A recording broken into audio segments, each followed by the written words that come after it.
Hey, welcome back to the channel, YouTube family. We are here with another SAFEMOON video. Today I'm going to go over some frequently asked questions that were in the comments section from my last video that I released on Sunday when V2 Wallet dropped.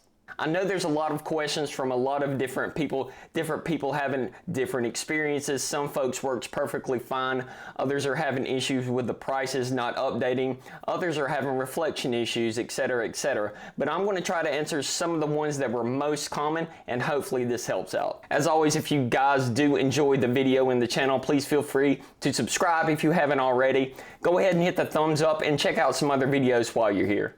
Alright, the first question I wanted to go over real quick in case you guys haven't seen yet was the question here posted by Jason, which was basically saying when I swapped my 64 million V1 it changed and now it's only 64k V2. The reason for this is due to the zeros that were actually removed not only from the amount of tokens you own but from the actual price of V2. So it wasn't like they were only giving you, let's say, 64,000 of V2 that would be worth the same amount, say 0.5015. It's now would be 0.20 or 3 zeros, depending on ever how much you own. So the same amount of zeros were taken away from that were taken away from the amount that you owned. So the value is still the same and everything is okay there. One of the other big questions that was asked was the thing here from Bella, when is this last day to convert? Now, from the last time that I actually read the transcript from the past Sunday conversation, not the one this, but the one before that, they actually said that it was going to be a three-phased approach. The first phase was what we actually just saw this past Sunday when it was released, and all of us were able to flip over. The second part is going to be when they bring the other exchanges over and allow them to kind of intermingle and interact with V2 to get everybody else on there. The third phase is going to be the actual cutoff date release, which is going to say, okay guys, you have until this date to get everything swapped over and we are going to end support on V1. So you don't have to worry, it's not going to happen overnight and you're going to lose V1 coins or anything like that. It is going to be a phased approach and they are going to allow us to know when that is, but it will be sometime in the future. Okay, this question was really important. I definitely wanted to go over this. Is it a different process if I choose to not link my Trust wallet with SAFEMOON and open a new SAFEMOON wallet instead? I live in Ontario and Binance is no longer accepted here after 2021. That's kind of bullshit. I'm assuming that goes for Trust Wallet too, so I don't want my SAFEMOON to get stuck. Please help me. Okay, first of all, I just want to say that if you really want to know what's going on with SAFEMOON and the way that it's going to be changed after 2021, I would definitely look into a lot of regulations and don't trust just some person on YouTube. Again, I'm trying to give you the information that I know, but if you're dealing with your money, definitely be very safe when you take precautions and you move that around. Having said that, I'm going to answer the first part of your question because I'm not really sure, considering I live here in the United States, I'm not sure how Canada or anywhere else really is going to deal with crypto and tokens and such like that.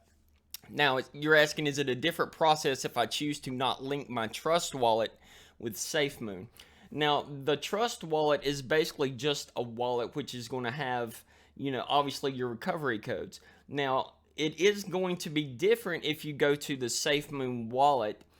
Say you want to import your wallet there, you're actually just bringing your physical wallet over to SAFEMOON. Your hot wallet is going to be there. Now, even though it's in two different places, it's still the same wallet. So you're asking if I were to open a new SAFEMOON wallet instead. Now, I don't know if it's going to be accepted or not accepted. Again, that's something that you would have to look into the regulations of Canada. But yes, it is going to be a different wallet. And if you were to open up a SAFEMOON wallet, let's say you just wanted to make a brand new wallet that's not going to have any of your old tokens there, what you could do if you wanted to, I don't know, maybe cash out the first wallet or something like that, use those funds and then move them over to the second wallet, and then you could buy V2. Then you could, go through the normal process that we're talking about. So it is going to be two separate wallets, and I just want you to know that. And obviously, please go through and look at all the different restrictions and things that's going to happen in 2022. That's going to be a really big thing to look at, the way governments are looking into crypto and tokens these days. So definitely keep your eye on that for sure. Okay, lastly, I'm going to go over a real quick one right here. Why do I need to move regular SAFEMOON to V2? Also, what if it says I don't have enough BNB? So this is one of the things that's kind of a stickler, and the real reason behind this is because we do not have our blockchain yet. So SAFEMOON is kind of bouncing off of the BNB blockchain, which is what we need to do these gas fees. Now, again, this is one of those things that, you kind of have to pay to play. You kind of need those gas fees because what we're really doing is just a swap. We're doing a V1 to a V2 swap. So just think of you're swapping from like when we were doing the Binance the BNB swapping over to just buy SAFEMOON V1 tokens. It's basically the same idea, but since it's both V1 to V2, it kind of feels like really all we should be doing is just changing the name, when in reality there's a lot more going on the back end. So that's why those fees are taking place. Again, whether or not you agree with it, whether or not I agree with it, I understand that this is kind of a sticking point, and always having to pay gas fees, it's kind of a pain when we don't have our own blockchain. But that's the reason for that. The question is, why do I need to move to V2? That's really to be prepared for when V1 is taken away. Now, again, I said previously that V1 isn't just going to disappear overnight and you wake up and not have any coins.